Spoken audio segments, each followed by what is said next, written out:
Hello code कुक्स। तो हमने जैसे कि प्रीवियस वीडियो में देखा कि आईडी ही क्या होता है, कि मैंने कौन से प्लगइन्स किया, what are the different types of IDs, ID का फुल फॉर्म क्या है, इंटीग्रेटेड डेवलपमेंट एनवायरनमेंट होता क्या है, उसके बारे में हमने जाना कि प्लगइन्स क्या होते हैं, कौन से प्लगइन्स ज़रूरी है, ये सब हमने इंस्टॉल किया। तो अब इस वीडियो में हम देखने वाले हैं कि कुछ HTML टैग्स है, अब अभी मैंडेटरी टैग्स आपको बोला, उसके बाद अभी हम आज इसमें और कुछ नए टैग सीखने वाले हैं HTML में। तो चलिए देखते हैं कि कौन से टैग्स है जो हम आज सीखने वाले हैं आज के ट्यूटोरियल में। तो पहले मैं ओपन कर लेता हूँ VS कोड ओपन करते ही। तो जैसे कि हमने प्रीवियस ट्यूटोरियल में देखा था कि डिफरेंट डिफरेंट प्लगइन्स डाल के चेक किया था, ठीक है। और अब हम देखने वाले हैं हेडिंग टैग्स। तो HTML5 provides different types of heading tags. अभी यहाँ पे जो मैंने लिखा है यहाँ हेलो कोड को, तो this is not a good practice to write any text in the body. Okay, अभी कैसा है कि मैंने आपको ये बताया नहीं होगा कि हेड है, ये जो यहाँ पे हेड टैग आप देख रहे हैं, तो इसके अंदर जो भी डेटा है, जितने भी टैग्स है, ये क्या करते हैं कि ब्राउजर को डेटा फीड कर रहे हैं। नो कि भाई भी यहाँ पे टाइटल टैग है, ये आपको आपके ब्राउजर के ऊपर दिखेगा, मतलब जब आप कोई विंडो ओपन करोगे आपके वेब पेज पे ये टाइटल नहीं दिखेगा, ये आपका जो ऊपर कोई भी पेज रहता है उसके टैब पे दिखता है। चलिए मैं आपको दिखा देता हूँ। अब जैसे कि मैं इस पेज को रन करूंगा, रन हो रहा है ये पेज, तो ओपन होने में कभी कभी थोड़ा टाइम लेता है। जैसे ये रन होगा एक ब्राउजर का टैब ओपन होगा, जैसे देखिए ये ब्राउजर का टैब ओपन होते ही लोड होने दीजिए। देखिए index.html ही लोड हो रहा है। तो जैसे आप यहाँ पे देखोगे ना कि ये पेज लोड होते हुए, तो आप यहाँ पे देखोगे कि ये जो लोडिंग लिख के आ रहा है वहाँ लिख के आएगा डॉक्यूमेंट, ठीक है। वेट करते हैं, पता नहीं आज क्यों इतना टाइम ले रहा है लोड होने में।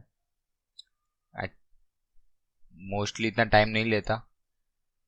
चलिए हो गया लोड। तो आप देख रहे हैं मैंने जैसे आपको बोला कि जो डॉक्यूमेंट लिखा हुआ है यहाँ पे, वो वेब पेज पे नहीं है आपके, right. This is not on your web page. Web page पे क्या है, जो भी कंटेंट आपके बॉडी टैग के अंदर है। तो इससे हमें क्या पता चलता है कि जो भी हेड में है वो ब्राउजर को समझने के लिए, कि ब्राउजर के बेटर अंडरस्टैंडिंग के लिए जो भी टैग्स है वो हम डालते हैं हेड में, और बॉडी में क्या टैग डालते हैं जो यूजर को दिखाना है हमें। जैसे कि अभी मुझे यह यूजर को दिखाना था हेलो कोड कुक, तो मैंने वो बॉडी में डाला, पर this is not the best practice to write this thing, ठीक है। अभी ये हमारी हेडिंग है, तो अगर हेडिंग है तो उसके different different types of heading different types of heading tags provide करता है HTML, जैसे कि H1, H2, H3, H4, H5, H6। तो ऐसे these are the 6 heading tags that HTML provides। तो यहाँ पे जो हेडिंग टैग H1 है, it will be the biggest, मतलब असेंडिंग ऑर्डर में चलेंगे। जो यहाँ पे सबसे बड़ा पहला आएगा, ascending not sorry descending order.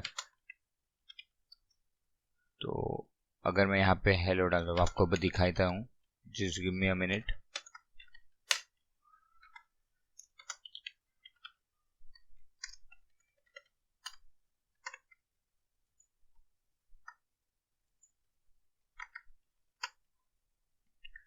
तो मैंने इसको सेव किया, पेज ओपन किया, तो आप देख रहे हैं यहाँ पे बड़े से छोटा होते जा रहा है। तो these are the different heading text that HTML पहले से बना के रखा है HTML ने। तो अगर अभी हमें कभी भी कुछ लिखना है, जैसे मैंने हेलो कोड कुक लिखा था, अब मुझे हेडिंग देना है, तो मैं क्या करूँगा, सीधा यहाँ पे लिख दूंगा हेलो कोड कुक।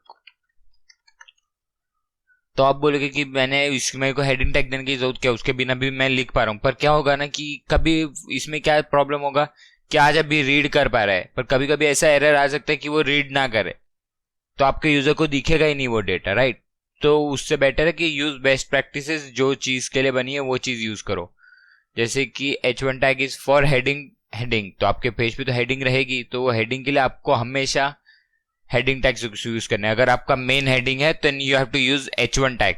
अगर उससे सब हेडिंग है तो लोअर टैग पे जाना है, जैसे कि H2 हो गया, फिर उससे लोअर H3, उससे लोअर H4, उससे लोअर H5, उससे लोअर H6। जैसे जैसे नीचे जाएंगे वैसे वैसे टेक्स्ट का साइज छोटा हो जाएगा। ठीक है, तो ये हो गया हेडिंग टैग्स।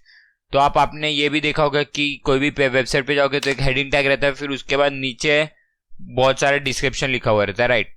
तो डिस्क्रिप्शन कैसे आता है, तभी वो डिस्क्रिप्शन अगर हमें लिखना है तो उसके लिए हमें एक टैग यूज करना पड़ता है which is paragraph tag, right. तो मैं लिखूंगा P, और यहाँ पे मैं कुछ भी रैंडम एक, चलिए मैं एक रैंडम टेक्स्ट लेता हूँ। तो उसके लिए मैं ब्राउजर में जाऊंगा और यहाँ पे लिखूंगा lorem Epson text, lorem Epson generator, right. मैं यहाँ पे जाऊंगा, यहाँ पे से मैं यहाँ पे,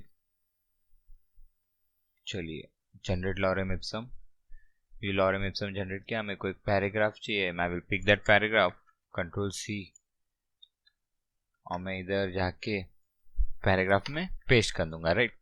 ठीक है, मैंने पेस्ट कर दिया यहाँ पे। तो यहाँ पे मेरे पास पैराग्राफ आ गया। अब मैं ब्राउजर पे जाऊंगा, देखिए यहाँ पे मेरे पास पैराग्राफ आ गया। ठीक है, तो अगर आपको मल्टीपल लाइंस का कंटेंट है then you have to put it in paragraph tag, and if it is a heading then you have to put H1। Let's say कि मुझे एक सब हेडिंग देना है, मेरा हेडिंग हो गया। अभी मेरे पास कुछ सब टाइप, सब कैटेगरी है इसमें हेलो कोड में, ठीक है। तो मैं लिखूंगा H2 लिखूंगा, फिर मैं बोलूंगा हे कोड कुक्स, ठीक है। नाउ दिस इज दिस सब कैटेगरी, ठीक है। मैं वापस ये पैराग्राफ कॉपी करूंगा ऊपर से, यहाँ के पेस्ट कर दूंगा, सेव करूंगा। तो देखिए ये आपकी मेन टॉपिक है, ये सब टॉपिक है। तो इससे क्या होगा कि ब्राउजर को समझ में आएगा। जब ब्राउजर में क्रॉलर रहता है, मतलब क्रॉलर के बारे में आपको बाद में बताऊंगा मैं कि क्रॉलर क्या होता है। आप अभी के लिए ये समझिए कि जब आप कोई भी सर्च करते हो वेब पेज, यहाँ पे कोई भी वेब पेज सर्च करते हो, आप सर्च रिजल्ट डालते हो तो यहाँ पे पेज लोड होता है, राइट। तो ये कैसे होता है कि कौन सा वेबसाइट ऊपर आएगा कौन सा नीचे आएगा, तो ये कौन डिसाइड करता है? गूगल का एक बॉट रहता है, क्रॉलर रहता है। तो वो डिसाइड करता है कि भाई ये इसका वेबसाइट ऊपर आना चाहिए, इसका बेस्ट उसके नीचे आना चाहिए। क्यों? क्योंकि उसने बेस्ट प्रैक्टिसेस यूज किए। बेस्ट प्रैक्टिसेस यूज, जो सबसे ज्यादा बेस्ट प्रैक्टिस यूज करेगा उसका रैंक जल्दी से जल्दी होगा वेबसाइट, ऐसा है। तो क्योंकि बेस्ट प्रैक्टिसेस मतलब क्या होता है, जैसे कि अभी मैंने यहाँ पे, मुझे पता था कि ये मेरी हेडिंग है और ये मेरी सब हेडिंग है। मैं चाहता तो मैं डायरेक्ट ऐसे ही कंटेंट लिख देता था विदाउट टैग्स डाले, बट अभी मैंने यहाँ पे टैग डाला, इसको H1 और इसको H2। तो इससे ब्राउजर को समझ में आ रहा है कि H1 मतलब क्या होता है, मेन हेडिंग। H2 मतलब क्या हुआ, सब हेडिंग है। तो ब्राउजर को आइडेंटिफाई करने हो रहा है कि this is the main topic, this is सब टॉपिक। तो इससे ब्राउजर को आपके कंटेंट को समझने में आसानी होती है। तो जितना आसानी कंटेंट ब्राउजर को समझने में, मतलब क्रॉलर को होगी, उतना ही आसान यूजर्स के लिए होगा। तो इसलिए फिर वो क्रॉलर बोलेगा कि भाई इसने सबसे बेस्ट प्रैक्टिस किया है तो इसको हम रैंक करेंगे ऊपर, ठीक है। तो ऑलवेज कीप इन माइंड कि आपको हमेशा बेस्ट प्रैक्टिसेस यूज करनी है।